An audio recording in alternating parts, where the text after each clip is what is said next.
Hello everyone, Ember here, and welcome back to a new video. And we are once again in the GLC format for the many updates of GLC. So, what is the many of series? So, basically, I pick a Pokemon and I look at all the cards it has to offer in GLC. It's a fun way of viewing all the options for that Pokemon, as well as spreading info on all the other cards that maybe newer players might have missed out on. However, the series, as much as I enjoy it, and I do enjoy it, and I do like putting things together, has one major obvious flaw with it, and that's basically as soon as that Pokemon gets another card for GLC, then that video basically becomes outdated. So rather than, go back through all those videos and re record them, which would just be a complete waste of time, just to include one or two new Pokemon for that card, basically what I've done is compile them all into this video, which will serve as like a catch up video before the Mega Evolution format. So hopefully, none of these Pokemon get any more cards in Phantasmal Flames. That would just be the pits. But yeah, basically, when I've done like 20 more or so in this series, then I'll go back and do another many updates of GLC video and, just keep doing that basically. And then if I ever get through like the entire Pokemon decks, then maybe I'll reboot the series. But for now, we're just focusing on the many updates of GLC as an update video. So, I first of all want to take a look at some missed Pokemon altogether. So, when I was putting together the menu of Electrodes, Milotics, and Rayquazas, I just straight up forgot to include these Pokemon, so I figured I may as well include them here. We have an Electrode with Magnetic Draw, which is a very powerful ability, I will say that. I do think the Zeb Striker, if it lets you discard your hand and then draw 4 cards, just has the edge over Electrode, really. And there's also a couple of electrodes that can really help with energy acceleration, so you wouldn't want the two to clash, basically. So, you could play that Zeb Striker and then a different electrode. But overall, not the worst electrode in the world, especially not if you're looking for more interesting ways of drawing cards. Also got this Milotic with the very powerful ability Sparkling Ripples from Primal Clash. This one just says when you evolve it, you can put a card from the discard pile into your hand. A very, very respectable ability, just lets you retrieve any resource that you want. So things that are quite awkward to get back, like tool cards or stadiums, you could just get back those. So if we ever get any super busted tool cards or stadiums for water types, then this is a great option to retrieve them. Also got this Rayquaza, which has the attack amazing burst.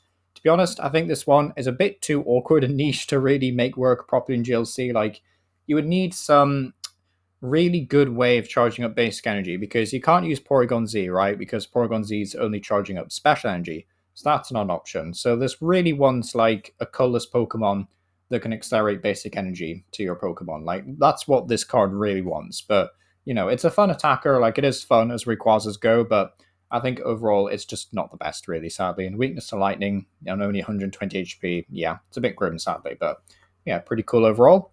Then we have some Bronzongs and another Bronzong actually, and a Heatran from Prismatic Evolutions.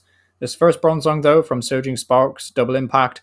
I think this would have been interesting, like 200 damage for 3 energy is kind of respectable on a stage 1, but there is no double colorless anymore in GLC, so yeah, the odds of this ever seeing play are kind of low. Like, yeah, you can make it work with Matang and Magnezone if you really wanted to, but in all honesty, there's just better options out there.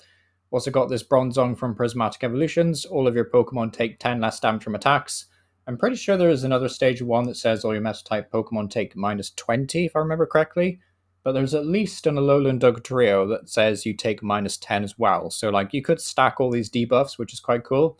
And then sadly, this Heatran with Iron Buster is just very bland, filler bulk. We don't need to care about those, sadly. Bit of a shame, but there's way, way better Heatrans. So yeah, take a look at the many Heatrans of GLC if you want a better one, because this one's rough. But yeah, as for Journey Together, we got 3 new additions. A new Dark-type Tranitar, which is really cool.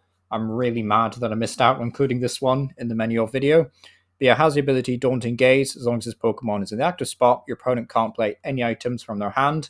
And then Crackling Stomp does 150 and you get to mill 2. Really cool stats overall, but of course, being a Dark-type Tranitar, you will have to find a way of cheating this guy out into play, into GLC. So you'll need like Dream Ball and Peonia, but honestly, that aside, it could be worth it. Like item lock, 190 HP, an attack that does respectable damage, and mills cards. Yeah, very, very appealing, I would say. Like if I had Dream Ball and Peonia IRL, I would definitely like try and slot this in a deck. But yeah, as it stands right now, I just don't have those pieces for it. So kind of having to wait on that one. But yeah, it's a very cool Tyranitar. I like Rock and Articuno, maybe less so, but Lycanrock's not bad. Like there's a decent amount of fighting types that do spread damage. Like I think the Hitmonchan combo spread deck in GLC could benefit from this Lycanroc maybe, or like if you're a huge fan of Lycanroc and you just want to slot it into a deck that's already doing respectable chip damage, because you can't really play this with anything that's doing major damage, right? It's more like you soften up your opponent's Pokemon, then you come in there with Lycanroc and finish them off. So that's kind of a fun option. And then Articuno is a bit more of like a beginner GLC piece, I would say. Like if you're just starting out and you want to fill out your deck, then this Articuno is not that bad really. Like if you lead the game with it, you could just use Frigid Fluttering turn 1 going second, and then Ice Blast turn 2 for 110, which isn't bad, just puts a bit of pressure on your opponent. So I do like Articuno for beginner decks really. Next up is we've got some options from Destined Rivals. We've got yet another Tyranitar. Kind of crazy that we've had 2 Articunos and 2 more Tyranitars. But yeah, new Team Rocket's Tyranitar. Very cool ability, Soundstream. During Pokemon Checkup, if this Pokemon's the active spot, put 2 damage counters on each of your opponent's basic Pokemon. Very useful ability. There is also, of course, the Team Rocket's Pupitar that lets you just evolve immediately. So you'll be able to get at least 2 damage chip in, hopefully, as by the time you get up to Pupitar.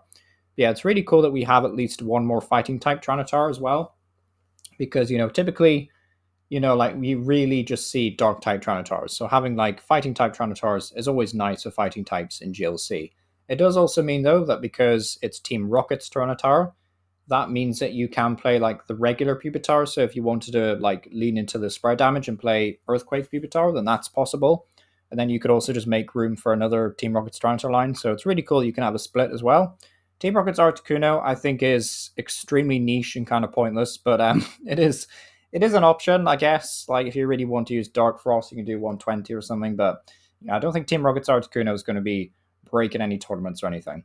Team Rocket's Raticate, I think, is slightly better just because the odds of you actually flipping 2 tails is pretty low, and there's plenty of ways of modifying coin flips in GLC. So like if you want to play a fun coin flips colorless box deck, there's like that Firo coming around in Mega Evolution, I think it is, that like flips a bunch of coins. So like there's plenty of fun options for this, right?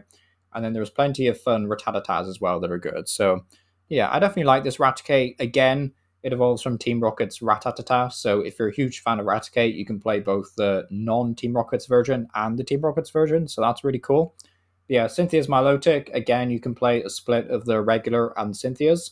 But yeah, Aqua Split, very fun attack. Also has synergy with a couple of other Milotics that do spread damage, which is really cool. So if you want to lean into that spread damage, then you absolutely can. So yeah, definitely got some huge props on Cynthia's Milotic. You can also put the power rate on this thing to give it plus 70 HP if you really wanted to, but just something fun to bear in mind. Very fun combos overall. And we have 2 more additions from Black Bolt and 2 more additions from White Flare. So yeah, Arceus was shining down when that decision was made. Yeah, I got new Haxorus. Honestly, I don't think this one is super great, but you could use a double Dragon Energy to just knock out an evolution by doing 160, or then paying an extra basic energy to do Axe Blast, which could be cool, but like every Pokemon gives up 1 prize, so it's not like the most efficient use of energy, I would say, in GLC. Like you're only ever going to take 1 prize with Axe Blast, so it's a wee bit expensive. And then Amoonguss is, I think, a lot better, really. Like Dangerous Reaction for 1 colorless does 30, and if your opponent's active is affected by a special condition, you do 150 instead. So yeah, you just get like the Ariados that does poison on both active Pokemon, and then all of a sudden Amoonguss can just swing for 150 plus 10 from poison. You could get like Perilous Jungle involved if you really wanted to. So many combos for this. There's also like new Lush Forest coming around in Mega Evolution to help you get evolved. So yeah, definitely like Amoonguss. I think it's really strong. Also got this Chandelure, which I don't think is as strong. It's okay, like maybe in the mid to late game in GLC, like Incendiary Pillar doing 50 damage, and if you have 10 or more basic energy in the discard pile, you do 150 for single energy. I mean, that's not bad, but like you don't really want a stage 2 that does nothing for most of the game. Like burn it all up doing 180 for 2 and then discard all. That's fine. So I'm guessing like you might want to lean into Welder for this, maybe. It's like Welder the path for this guy, but overall, I'm not really feeling it for Chandelure. Then Zoroark Zoroark's pretty cool. Like Mind Jack's a really solid attack. Foul Play is pretty good. I do think the one from Breakthrough is just a bit better though, like overall in GLC. But we have lost double colors, so like maybe that could have nerfed that Zoroark a bit. But still, I think Mind Jack's pretty solid. Like if you're interested in playing Dark type GLC, and again, you're just starting out and you have a Zoroark, like you could do way worse for options. So yeah, pretty cool Zoroark, I would say. Next up is we have a couple of cards from Mega Evolution. Just quickly run through these because honestly, I don't think any of them are that impressive. But like this Magnezone, for example, it's all right. Like 170 for energy is okay. Pyro, I think, is okay, but like the damage is just a bit meh. And once again, I have to bring up the fact that we don't have double colors, so you will have to use Welder on Searing Flame. Then Ninetales could be used in some sort of like fire type control deck, I guess. I don't really think there is a fire type control deck though, is there?